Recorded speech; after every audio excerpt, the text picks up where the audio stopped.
Assalomu alaykum barchaga. Bugun biz Izmir shahridamiz va Turkiyaning eng sevgan shaharlarimdan biri hisoblanadi bu yer.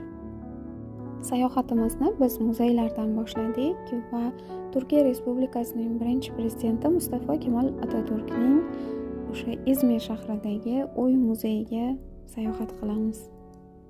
Eslatib o'tmoqchiman, biz o'tgan videolarimizda Adana shahridagi Uy muzeyiga tashrif buyurgan edik. Bino ichi juda ham ko'rkam va bino ichidagi har bir o'sha davrga oid bo'lgan buyumlar, uy jihozlari insonni hayratga soladigan darajada bir o'sha manzarani, o'sha davrni aks ettiruvchi go'zal bir ko'rsatish namoyon qiladi.